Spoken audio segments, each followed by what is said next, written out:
Semasa peperangan ini berlaku, kita boleh nampak harga minyak telah mencecah antara 70 hingga 80 dolar sebarel. Dan apabila negara Amerika serang negara Iran dan apabila mereka start serang fasiliti-fasiliti gas dan minyak di negara Iran, kita boleh nampak harga minyak telah mencecah 80 hingga 90. Dan negara Iran telah bagi amaran di mana kalau negara Iran diserang atau apabila fasiliti-fasiliti gas dan minyak diserang di negara Iran, apa yang mereka akan buat adalah mereka akan menyerang negara Teluk yang tolong Amerika. So, negara Iran telah bagi amaran kepada negara-negara Teluk yang tolong Amerika, mereka akan serang balik. Dan apabila serangan dilakukan ke atas fasiliti gas dan minyak di negara Iran telah serang kawasan-kawasan strategik di negara-negara Teluk. Dan dengan itu kita boleh nampak ramai pelabur dah start takut. Dan apabila ini berlaku, kita boleh nampak banyak kapal yang nak masuk Strait of Hormuz pun dah start takut. Mereka tak nak masuk the Strait of Hormuz. Kenapa mereka tak nak? Thanks for the gift. Kenapa mereka tak nak masuk the Strait of Hormuz? Antara sebabnya adalah syarikat insurans. Sebab sekarang ini di waktu ada peperangan kan, syarikat insurans pun tak nak bagi insurans untuk kapal yang masuk Strait of Hormuz. So kalau kapal ini tak boleh masuk Strait of Hormuz, contoh kalau kapal ini masuk Strait of Hormuz dan apabila mereka ambil minyak, andaikan mereka ambil minyak sebanyak 10 juta dolar lah. Andaikan apabila mereka keluar secara tiba-tiba, andaikan kalau ada peluru berpandu ke apa-apa atau bom terkena kapal tersebut, kapal ini atau syarikat itu akan rugi sebanyak 10 juta dolar. So that's why kalau syarikat insurans tak nak bagi insurans kepada kapal-kapal ini, apa yang telah berlaku? Kapal-kapal ini tak nak masuk the Strait of Hormuz. Dan apabila kapal tak masuk keluar Strait of Hormuz, apa yang telah berlaku? Supply untuk minyak mentah telah merudum. Dan dalam 2 minggu ini, kita boleh nampak antara negara yang bergantung kepada minyak dari Timur Tengah adalah negara Filipina, adalah negara Korea, adalah negara Jepun. Dan kita boleh lihatlah 2 minggu sebelum ini, negara Filipina, mereka telah kata mereka dah mengisytiharkan darurat tenaga.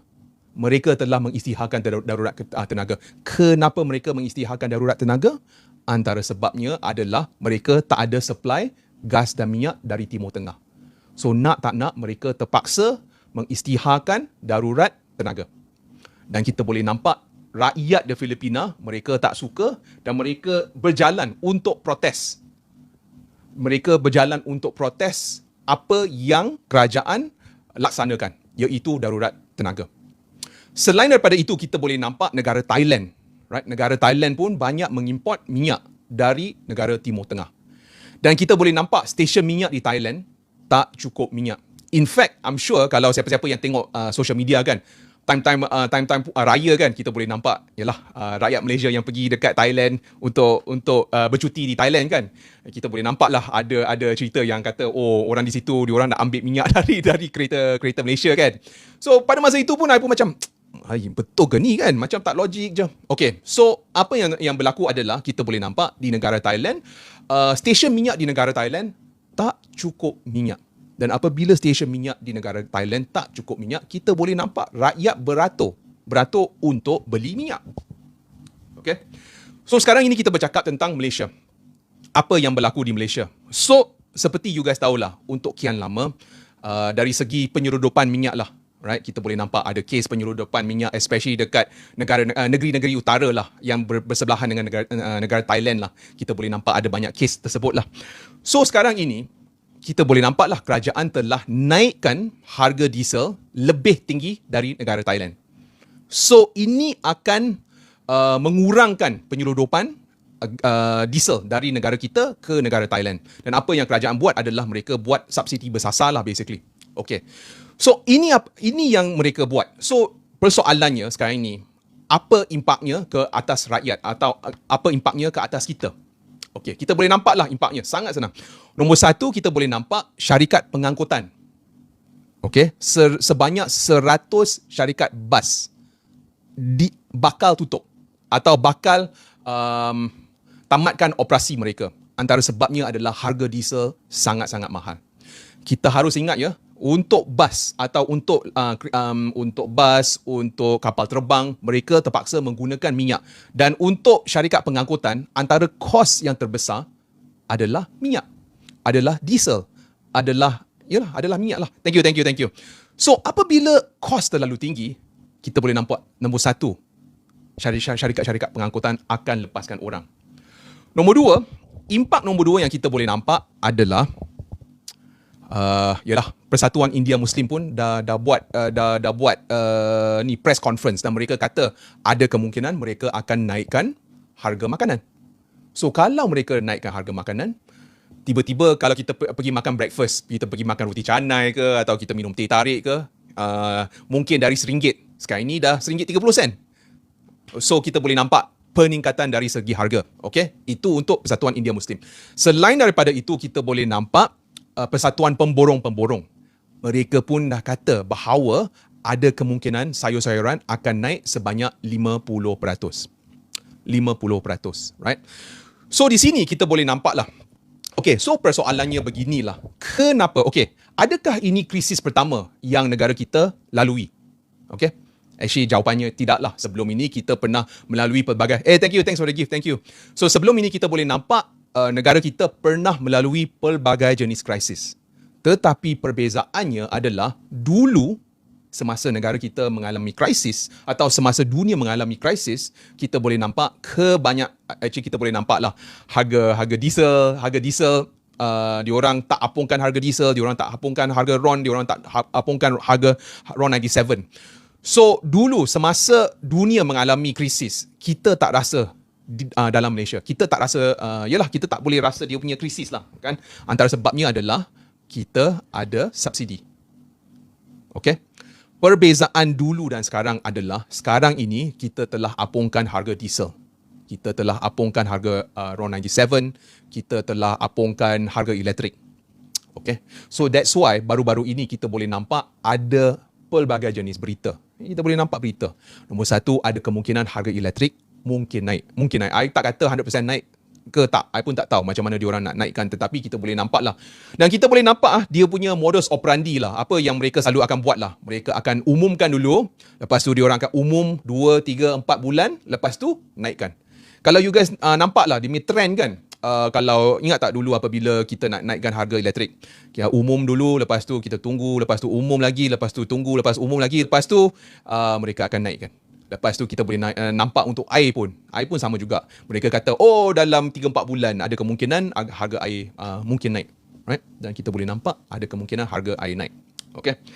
So saya nak cakap sedikit apa yang berlaku di Timur Tengah. So punca untuk kebanyakan kenaikan ini dan inflasi ini, kita boleh kata peperangan yang berlaku di Timur Tengah. Okay? Dan seperti yang saya kata, setiap hujung minggu kita boleh nampak Amerika akan memperluaskan serangan mereka ke atas negara Iran. Dan setiap kali kalau peperangan ini diperluaskan, apa yang akan berlaku? Apa yang akan berlaku adalah kita boleh nampak lah, di Malaysia kita boleh nampak harga minyak akan start naik. Okay? So sekarang ini, seperti yang saya kata, apabila kita nampak berita yang mengatakan pesawat pejuang dari Amerika. Ini bukan pesawat pejuang sebarangan tau. Ini adalah pesawat pejuang yang boleh dikatakan sebagai stealth fighter. Atau pesawat yang kalau kita lihat dalam radar, memang tak boleh nampak dalam radar. Tetapi negara Iran ada teknologi untuk mencari pesawat tersebut dan menembak pesawat tersebut. Okay? So apabila ini berlaku, right? Seperti yang saya kata, Amerika akan hantar paratroopers. Apa itu paratroopers? Paratroopers adalah mereka akan hantar tentera dari udara.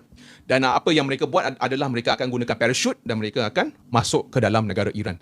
So antara tentera yang mereka yang diramalkan dihantar ke negara Iran adalah paratroopers. So apabila pesawat pejuang yang agak canggih boleh dicari oleh negara Iran, apa lagi pesawat yang ambil beratus-ratus orang, yang tu jauh lebih senang untuk negara Iran nampak. So that's why apabila saya baca berita yang mengatakan apabila kita baca berita yang mengatakan negara Iran telah temui cara untuk carilah pesawat pejuang kan. ada kemungkinan ialah mereka tak akan serang secara dari udara lah. But I never know. We never know. So kita kena tengoklah berita dalam 8 atau 12 jam ini, dan kita kena tengoklah adakah Amerika akan serang menggunakan tentera darat untuk serang negara Iran. Okay. Dan apabila dan jika negara Iran diserang, right? Negara Iran pun dah kata mereka akan bertindak balas, dan apabila mereka bertindak balas, ada kemungkinan mereka akan bertindak balas menyerang negara-negara teluk lah, basically. So the next question is kenapa it seems that there will be war maybe 5 years, maybe petrol trading. So seperti yang saya kata lah, sekarang ini adalah situasi yang agak merunsingkan lah actually sejujurnya, and seperti yang kita tengok lah dalam satu guys cuma I nak cakap lah, dalam satu bulan ini kita boleh nampak lah sebelum ini ingat tak harga diesel pernah turun? Ingat tak dulu kita turunkan harga diesel, harga RON95, semua kita dah turunkan. Kenapa kita boleh turunkan harga diesel, harga RON95, harga RON97?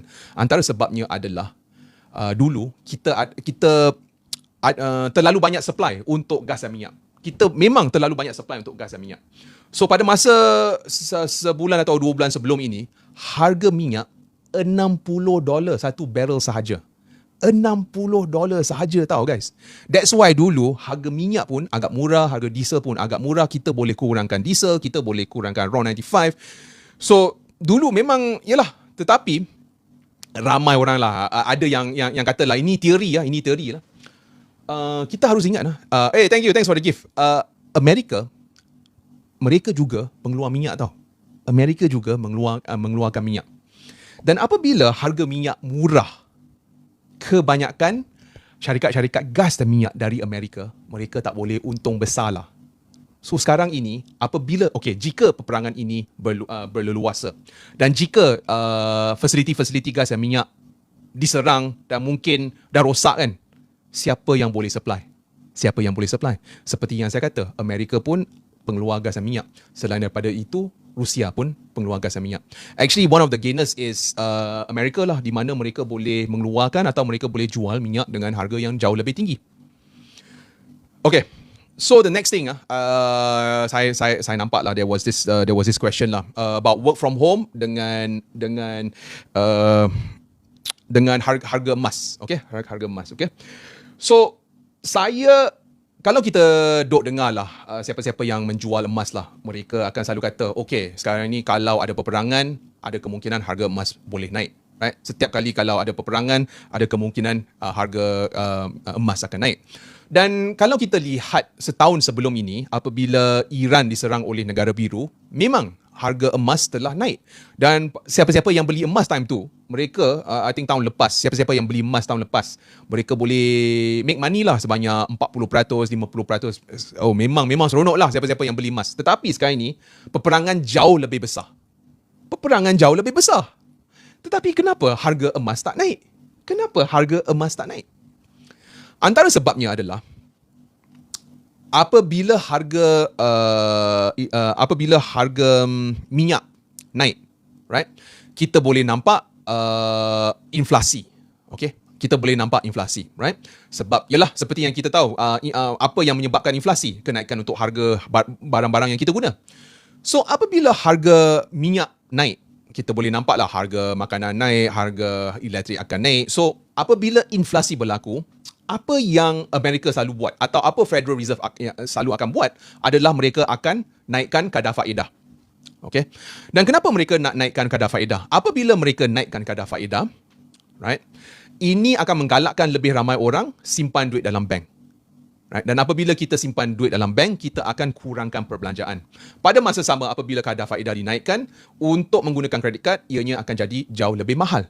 So maknanya kita tak akan spend banyak duit. So cuba bayangkan sekarang ni, kalau kita tak belanja duit, pada masa sama, kita simpan duit dalam bank, apa yang akan berlaku?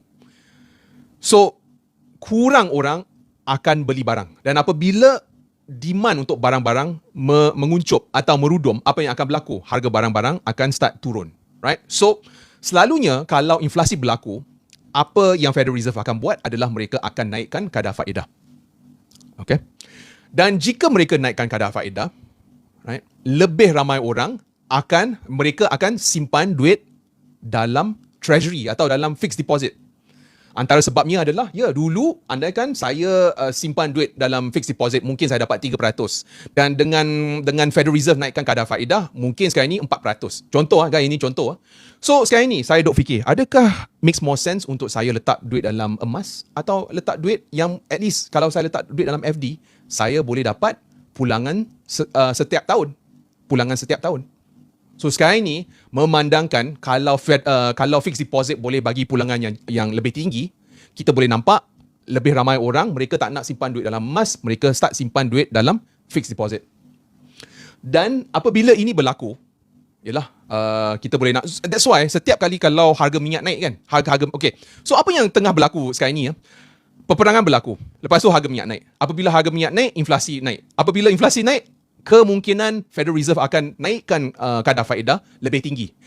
Apabila mereka naikkan kadar faedah, siapa-siapa yang simpan duit dalam fixed deposit, mereka akan dapat lebih banyak duit. Okay, ini akan menggalakkan lebih ramai orang simpan duit dalam fixed deposit. So that's why kita dari segi interest lah, atau kalau kita tak nampak banyak interest, atau kita tak nampak ramai orang minat kepada emas dengan perak. Okay, so that's what's happening.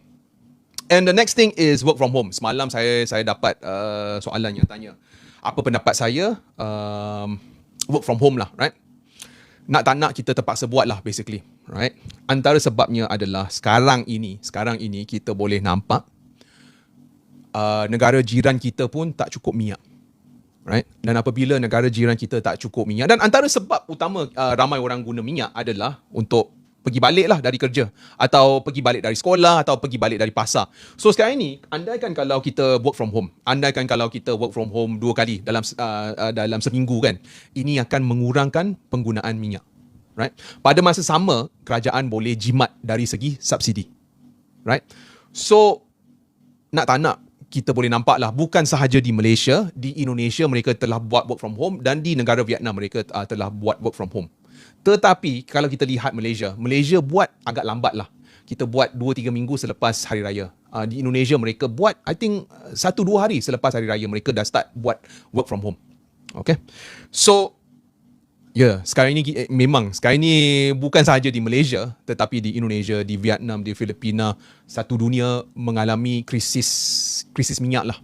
Right? Dan kita boleh nampak lah masing-masing tengah cari cara untuk menyelesaikan masalah ini. Right?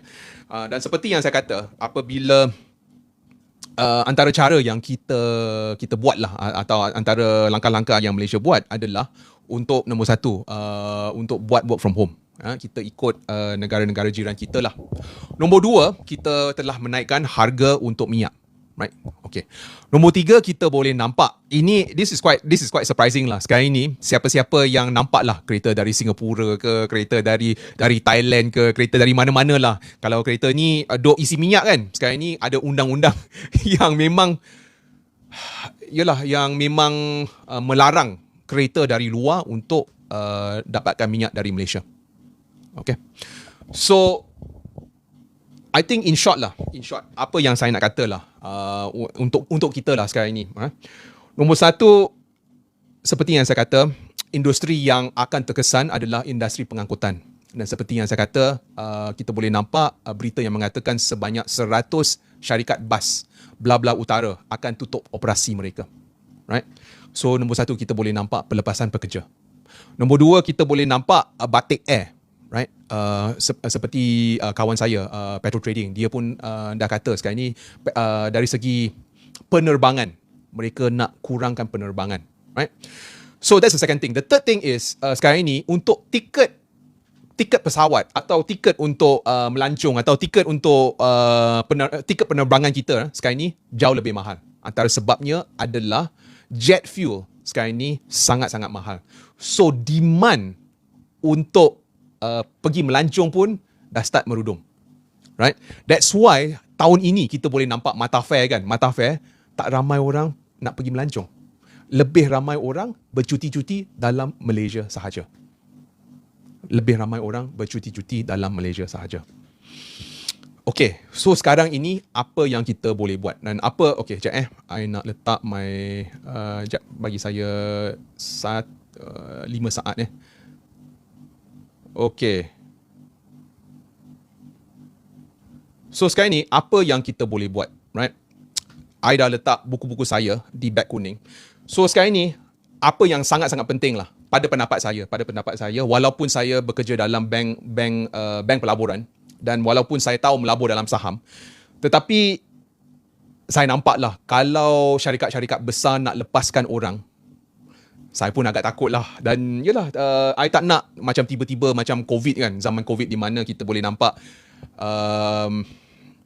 syarikat dah start rugi mereka sebab inflasi tinggi sangat. Lepas tu syarikat pengangkutan kena tutup. Selain daripada itu, ini pendapat saya lah, antara apa yang akan terjejas adalah syarikat penerbangan.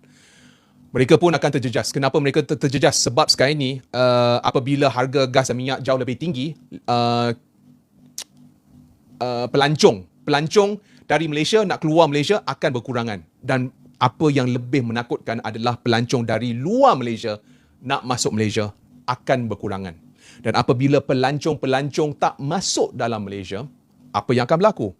Sektor perhotelan pun akan diimpak. Sektor restoran pun akan diimpak. Sektor F&B dengan sektor retail. Sebab yelah, there's less people coming in, right? So apabila these sectors are impacted, ada kemungkinan lah, I'm not saying 100% lah, ada kemungkinan mereka kurangkan bonus atau lepaskan orang lah. So guys, seboleh-bolehnya lah dari hari ini, lepas dengar live saya I think this guy mungkin this guy is correct lah. Kalau boleh lah, mungkin I don't know, cari cara untuk mempelbagaikan income, right? Dan antara caranya adalah kita boleh start business, right? Dan saya telah tulis buku bagaimana saya start business. Sebagai seorang yang dulu tak tahu macam mana nak buat business, memang kalau you guys dengar pun, I memang tak menjual. I pun malu menjual, I pun takut menjual. Tapi apa yang saya buat? Saya buat live dan saya share buku-buku yang saya telah tulis, right? Dan I'm not the best, tetapi saya try lah sedikit demi sedikit. So saya telah membukukan my experience bagaimana saya start business. Selain daripada itu, seperti yang saya kata, saya pun bekerja dalam bank pelaburan dan antara saham yang naik. Okay, so sekarang ni kita bercakap tentang apa yang turun. Kita boleh nampak emas telah turun, kita boleh nampak apa lagi turun. Kita boleh nampak hampir semua saham lah, siapa-siapa yang melabur hampir semua dah turun. Tetapi guys, tahu tak? Sekarang ini, dalam tahun ini sahaja, Petronas Chemicals. Selepas live ini, you guys check lah Petronas Chemicals atau pergi dekat PC atau pergi kat Google, Petronas Chemicals. Cuba check. Saham ini telah naik sebanyak 68% untuk tahun ini sahaja. Dalam 4 bulan guys. 4 bulan Petronas Chemicals telah naik hampir 70%. So, kenapa Petronas Chemicals boleh naik? Antara sebabnya adalah bukan semua syarikat akan rugi semasa krisis ini. Antara syarikat yang akan untung adalah syarikat gas dan minyak. Dan antara syarikat gas dan minyak yang telah untung adalah Petronas Chemicals. Dan ini adalah saham yang telah untung. The next saham yang telah untung adalah Hibiscus. Kawan saya, Petro Trading pun telah masuk and made some money lah. Dan siapa-siapa yang ikut saya dari tahun lepas, you guys will know, ini adalah saham yang saya selalu akan cakap. Hibiscus. Dan saham ini telah naik sebanyak 48% untuk tahun ini sahaja. Dan kenapa saham ini boleh naik? Antara sebabnya adalah saham ini, bisnes mereka berhubung kait dengan gas dan minyak. Dan apabila harga gas dan minyak naik, keuntungan untuk saham ini akan naik. Dan apabila keuntungan ini, saham ini naik, apa yang kita boleh nampak? Harga saham ini telah naik sebanyak 48%. Okay. So these are the opportunities. Okay. So, tetapi I don't want to mention one last thing lah. Okay. Guys, sekarang ini kita boleh nampak lah ramai yang duk cakap tentang melabur, ramai yang duk cakap tentang belilah ASB, lepas tu ramai yang duk cakap tentang belilah emas. Okay, melabur itu sesuatu. Actually, to invest tu memang make sense. Memang sekarang ni harga telah merudum, memang make sense. Tetapi guys, kalau siapa-siapa lah, untuk saya lah, I'm just talking about myself guys, ini untuk saya sahaja, right? Anda kan sekarang ni kalau saya beli ASB dan saya dapat 5%, right? pada masa sama, andaikan sekarang ini harga makanan telah naik 30%, harga sayur-sayuran telah naik 50%, andaikan kos sara hidup saya telah naik sebanyak 20% lah. Okey. Tetapi pada masa sama, ASB bayar sebanyak 5 hingga 6% sahaja. So, selagi kita melabur, cara parent kita melabur atau cara atuk nenek kita melabur, selagi itulah kita semakin miskin lah basically. Sebab kenapa saya kata begitu? Sebab pulangan dari pelaburan kita hanya 5 hingga 6%. Tetapi guys, kos sara hidup kita telah naik jauh lebih tinggi. That's why sekarang ini, okay, saya bagi contoh lah. Ini contoh yang paling mudah. That's why sekarang ini, kalau kita lihat lah, andaikan kita dapat increment sebanyak 7% setiap tahun. Itu 7% lah. Dan guys, 7% adalah increment yang sangat-sangat bagus lah. Siapa-siapa yang dapat 7% consider sangat-sangat bertuah kan. 7%. Tetapi sekarang ni kita boleh nampak ramai tak dapat increment lah. Tetapi okay, dalam contoh ini, siapa-siapa yang dapat increment 7% lah.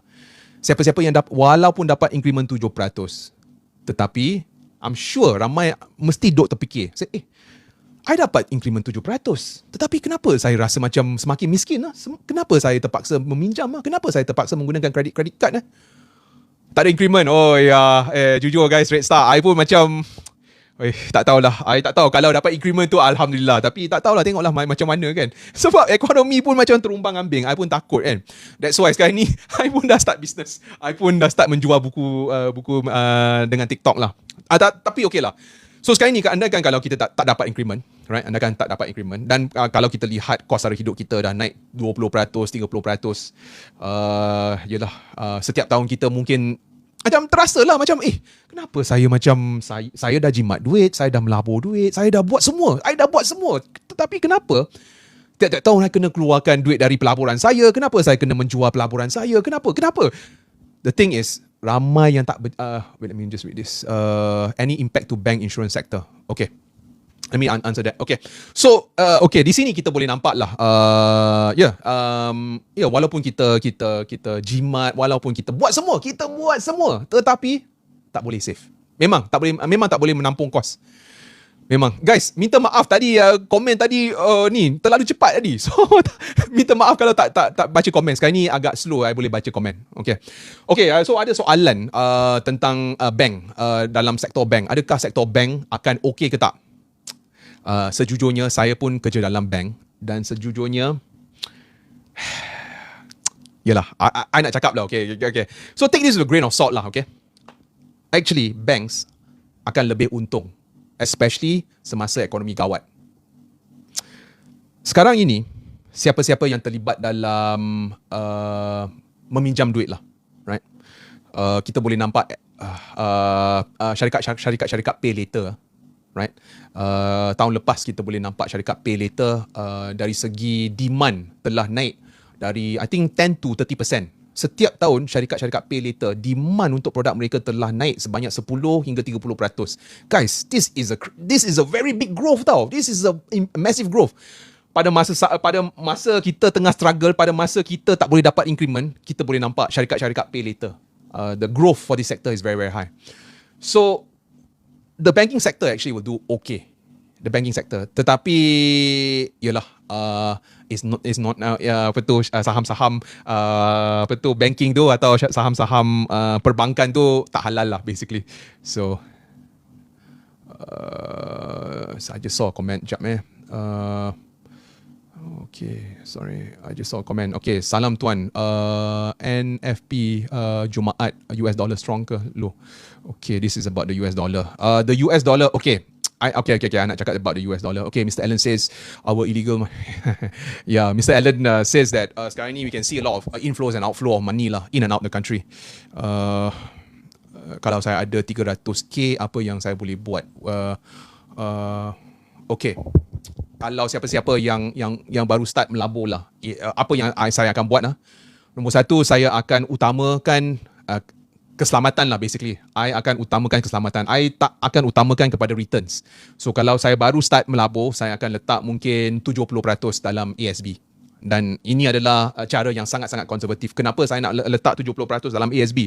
Sebab saya tak nak lose money. Memang saya pantang nak lose money. Memang saya pantang. Lepas tu mungkin 10 atau 20% saya akan letak dalam emas. Kenapa saya letak dalam emas? Memandangkan emas telah merudum sangat rendah kan. Saya akan beli emas. Tetapi saya tak akan beli emas sekaligus tau. Saya akan beli emas perlahan demi perlahan, perlahan demi perlahan. Sebab sekarang ni kita boleh nampaklah bahawa yalah, the trend untuk emas dah start turun. So sekarang ni dari kita beli satu gus, okay, sekaligus, apa yang saya sarankan kita beli, selagi emas turun kita boleh dapatkan harga emas untuk harga yang lebih murah, right? So saya akan beli, saya akan invest perlahan demi perlahan. Step by step saya akan melabur. Pasang aircon tuan. Betul tuan sekarang ni. Weh, I pun dah start peluh lah. Ni ada lampu kat sini. So kalau lampu kat sini memang panas. Boleh rasa haba sekarang ni. Okay. DCA, betul. Do dollar cost averaging. Because, okay, I'll tell you one thing lah. I'll tell you one thing lah. Okay. Jujur guys, actually, semasa PKP, Bitcoin. Okay, I'm going to talk about Bitcoin. Okay, sekarang ni I nak cakap tentang Bitcoin.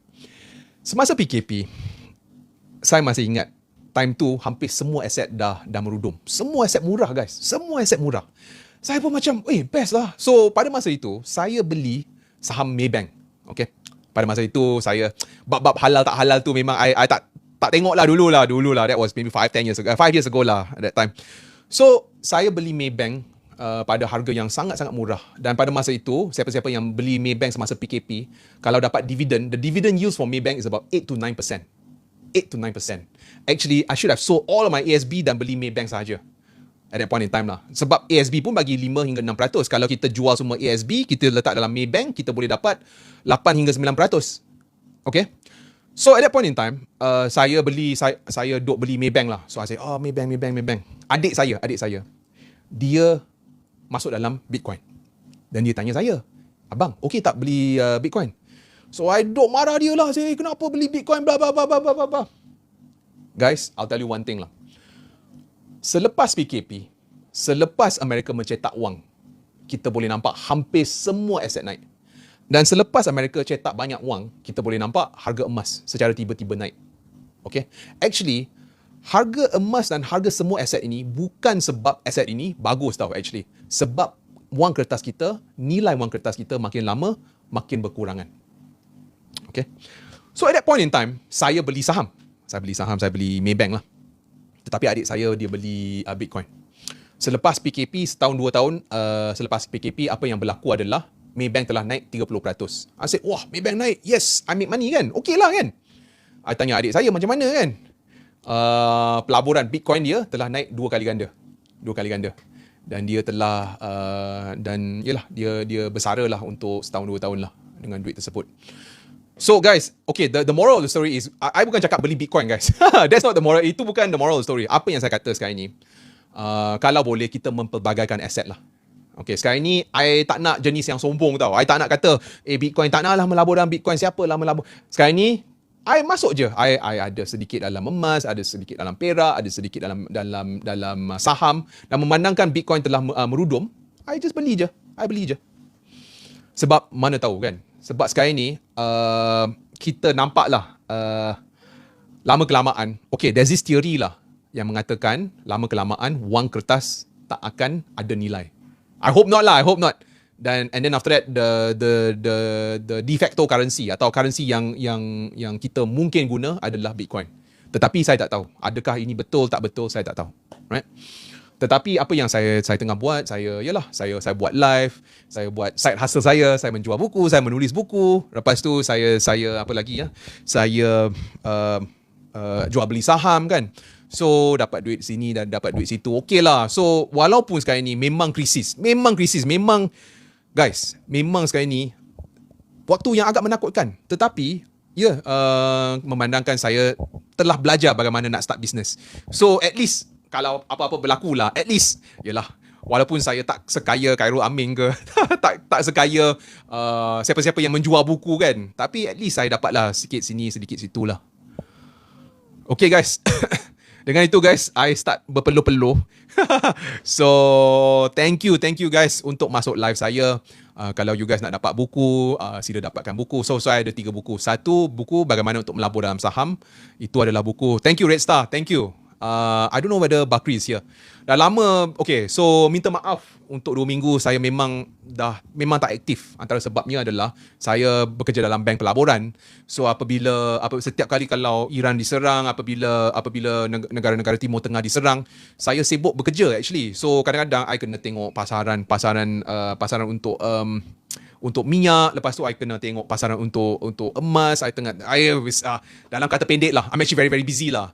So sekarang ini semasa raya I ramai my family dah tegur. Dia kata, Adnan, kenapa you tak buat live kita duk tunggu your live. You said, right now a lot of people need financial advice, asal you tak buat kan? So I said, okay lah I buat live. So sekarang ni sedikit demi sedikit lah I nak buat live. Dan kepada sahabat-sahabat saya minta maaf tak buat live untuk kian lama. Tetapi start hari ini saya akan start buat live lah. So siapa-siapa nak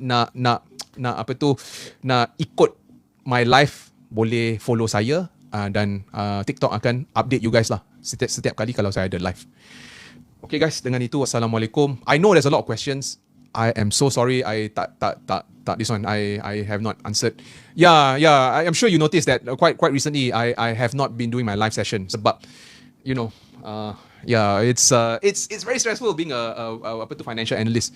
Guys, okay, I just last story before I end. Minta maaf, last story lepas tu I tamatkan. Sebelum ini actually saya bekerja sebagai content creator. I bekerja sebagai content creator. Dan apabila saya bekerja sebagai content creator, siapa-siapa yang masuk live saya, you will know lah, I kerap akan buat live. Selalu. Tetapi apabila saya bekerja sebagai content creator, saya rasa macam my life, I will repeat the same things. I selalu akan cakap tentang benda sama. So I was thinking to myself, I said, you know what? Right now, if I want to be a very good financial analyst, atau kalau saya nak bagi advice dalam pelaburan kan, I nak masuk sekali lagi dalam bank pelaburan. So, dulu I was in bank pelaburan, lepas tu I jadi content creator. Pada masa saya jadi content creator, guys, my family semua tengok macam pandang serong tau. Dia kata, dari bank pelaburan, you nak jadi content creator? Oh man, pada masa itu I memang malu guys. Pergi kenduri ke apa ke, time raya ke, my family, semua pandang serong. I mean, kebanyakan lah. Lepas tu dari so when I was doing this, and I was thinking myself, kalau sekarang ini krisis, I nak give good advice. Bagaimana saya boleh dapat all of this information. So saya memaksa diri saya masuk dalam bank pelaburan. Dan sekarang ni dalam bank pelaburan. That's why sekarang ni, if you notice, I ada a lot of information lah, right? Tetapi sekarang ni I kurang masa. So sekarang ni I nak cari masa untuk buat lebih banyak live. Okay. Guys, dengan itu, Assalamualaikum. Selamat beristirahat, right? Yes, betul. Thank you. So sekarang ni I'm a investment banker and I'm a content creator. So I'm a full-time investment banker and I'm also a content creator. Oh guys, this guy Ashraf Yusof. This guy dia mengajar bagaimana untuk melabur dalam saham. So, if you notice saya bercakap tentang geopolitics, saya akan bercakap tentang strategy and what not. Tetapi kalau if you guys nak the step by step melabur dalam saham, Ashraf is the guy. Ashraf Yusof. Okay, guys, dengan itu Assalamualaikum, take care. Moga-moga kita boleh jumpa lah. Okay, bye.